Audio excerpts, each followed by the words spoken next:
देश में लोकसभा चुनावों की घोषणा हो चुकी है और सभी राजनीतिक दल तैयारियों में लग गए हैं। इसी के साथ ही जिला प्रशासन भी तैयारियों में लग गया है कि चुनावों को शांतिपूर्वक ढंग से सही तरीके से करवाया जा सके। इसके लिए जिला प्रशासन ने कमर कस ली है और तैयारियों में जुट गया है। इसी बारे में जानकारी देते हुए आज जिला निर्वाचन अधिकारी ने बताया कि जिला प्रशासन एक ऐसी एप्लीकेशन डेवलप करने के लिए काम कर रहा है जिसके तहत ये पता लगाया जा सके कि कौन से बूथ पर वोटिंग के लिए कितनी लंबी लाइन लगी है। इस हिसाब से वोटर्स को अपना वोट देने का टाइम तय करने में आसानी होगी और उन्हें बहुत ज्यादा लंबा इंतजार नहीं करना पड़ेगा। इसके अलावा जिला उपायुक्त और जिला निर्वाचन अधिकारी प्रदीप दहिया ने बताया कि जिला में चुनावों के लिए सभी अधिकारियों की ड्यूटियां लगाई जा रही हैं और निष्पक्ष चुनाव करवाने के लिए मॉडल कोड ऑफ कंडक्ट लग चुका है। उन्होंने साफ साफ कहा कि मॉडल कोड ऑफ कंडक्ट का पालन नहीं करने पर राजनीतिक पार्टियों को या नेताओं के खिलाफ सख्त कार्रवाई की जाएगी। उन्होंने मॉडल कोड ऑफ कंडक्ट के सख्त पालना की हिदायत देते हुए कहा कि जिसके पास भी लाइसेंसी हथियार है वो सभी लाइसेंसी हथियार प्रशासन के पास या फिर लाइसेंस शुदा दुकानों पर जमा करवा दें। कुछ सॉफ्टवेयर जिला स्तर पे बनाए गए हैं, वो इसलिए बनाए गए हैं जैसे इनोवेशन हो, कुछ काम इजी हो सके हमारा। जैसे डैशबोर्ड है, जैसे हम ये मॉनिटर करना चाहें कि हमारे कितने पोलिंग बूथ सेटअप हो चुके हैं। जैसे टीम्स चली जाती है दोपहर में ट्रेनिंग के बाद, उसके बाद हम मॉनिटर कर पाए कितने लोग पहुंच गए हैं वहां पर। एक क्यू मैनेजमेंट का सॉफ्टवेयर सोच रहे हैं, इन्होंने बना रखा है यहाँ पे NIC की जो यूनिट हमारी DAO साहब की अध्यक्षता में। लाइन में कितने लोग कितने बजे तक कितने लोग हैं, ताकि लोग ये पता कर सके किस बूथ पे, उस बूथ पे, फला बूथ पे मैंने वोट डालने जाना है, कितने लोग वहां पर हैं।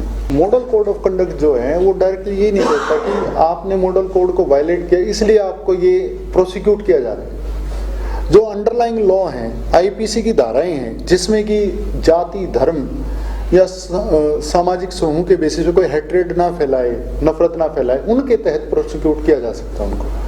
उस पर जिला प्रशासन की नजर रहेगी? बिल्कुल रहेगी जी। 144 के जो हमने ऑर्डर्स जारी किए हैं, रेस्ट्रिक्ट किया कुछ चीज़ों के लिए, जैसे प्रिंटिंग प्रेस को रेस्ट्रिक्ट किया। आप इसके बाद उनसे मीटिंग होनी है हमारी कि भाई वो हमें कॉपीज देंगे, जो भी वो प्रिंटिंग करेंगे पॉलिटिकल पार्टीज के लिए, उसके फ्रंट में ही अपना एड्रेस, नाम, नंबर, मोबाइल नंबर वगैरह लिखेंगे, रेलेवेंट डिटेल्स। बैक साइड नहीं लिखना, फ्रंट में ही लिखना है, क्योंकि हमने एक्सपेंडिचर बुकिंग करनी है उसके हिसाब से।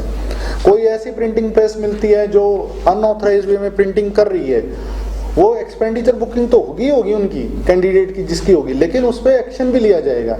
जब 144 की जो धारा का वायलेशंस करता है 188 IPC के तहत फिर उस पर एक्शन है। 144 CRPC, उसका अगर किसी ने वायलेशन किया तो 188 IPC के तहत पब्लिक अथॉरिटी का डिसोबे किया ऑर्डर को तो वो फिर कार्रवाई की जाएगी हमारी। जैसे मैं आपको बताऊं, जो कैंडिडेट्स होते हैं, जैसे एक होता है फ्री अकाउंट होता है जैसे, और एक होता है स्पॉन्सर्ड अकाउंट होता है। तो जैसे वीडियो व्यूइंग टीम्स हैं जो उनसे ये काम कराएंगे मॉनिटरिंग का।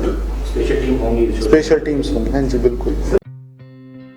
इस मौके पर मौजूद जिला पुलिस अधीक्षक मोहित हांडा ने बताया कि हिसार सीट के अंदर 4 ऐसे संवेदनशील बूथ हैं जिन पर कड़ी नजर रखी जाएगी और सुरक्षा के कड़े प्रबंध किए जाएंगे।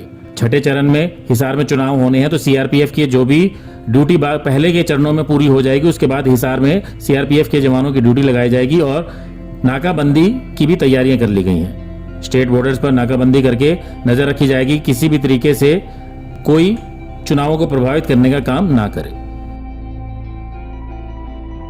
जैसे ही मॉडल कोड ऑफ कंडक्ट की लागू होता है, इलेक्शंस अनाउंस होते हैं, तो एक तो नाकों के बारे में पुलिस विशेष तौर पर इंटरस्टेट जो बॉर्डर्स हैं उन पे अपनी प्रभावी प्रेजेंस, जिसमें कोई भी मूवमेंट जैसे लिकर की मूवमेंट, कोई कैश जो है जो अनअकाउंटेड कैश है उसकी मूवमेंट, कॉन्ट्राबैंड की, इलीगल वेपन्स की, इन सब पे विशेष तौर पे निगरानी रहेगी। और जैसे जैसे हमारे पास फोर्स आती है, नॉर्म्स बहुत क्लियर हैं इलेक्शन और प्रीवियस इलेक्शन देखते हुए, वल्नरेबिलिटी को देखते हुए हमारी फोर्स की प्रोजेक्शन होती है, जिसमें हमें ये पता लगता है बूथ के लिए, नाकों के लिए या अन्य ड्यूटीज के लिए, पेट्रोलिंग के लिए हमें कितनी फोर्स चाहिए। और चरणों में चुनाव हो रहा है, तो जो पैरामिलिट्री है वो जब बाकी चरणों से जैसे ही वो फ्री होते हैं तो फिर वो यहाँ पे भी आ जाते हैं। तो अकॉर्डिंगली हम उसको स्केल करेंगे। वो सारी प्लानिंग की जा चुकी है लगभग इलेक्शन कमीशन के नॉर्म्स के मुताबिक, स्टेट पुलिस नोडल ऑफिसर की इंस्ट्रक्शंस के मुताबिक वो सारा किया जाएगा। एक जैसे विशेष तौर पे आपने बात बताई वेपन्स के, जो लाइसेंस्ड वेपन है, जो लाइसेंस शुदा वेपन है, उन सब में स्टैंडर्ड गाइडलाइंस यही है कि वो सारे जो वेपन्स हैं वो जमा होंगे या वो अपने नज़दीकी पुलिस स्टेशन में या जो लाइसेंस्ड गन हाउसेज हैं वहाँ पे वो जमा करवाएंगे।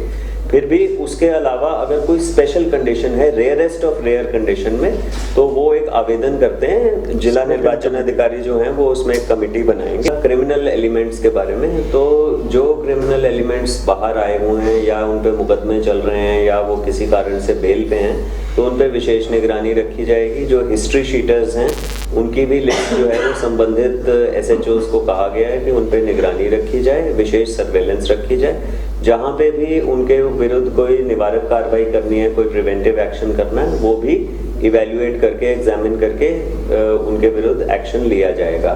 साथ ही टीम्स को विशेष तौर पे ये भी हिदायत दी गई है कि इलेक्शन प्रभावित ना हो, इसलिए जो अवैध असला अगर कहीं पे भी है, उन अवैध असले पे विशेष तौर पे निगरानी रख के उनको जब्त किया जाए और उनके विरुद्ध कार्रवाई की जाए। ब्यूरो रिपोर्ट, नई ताज़ा न्यूज़, हिसार।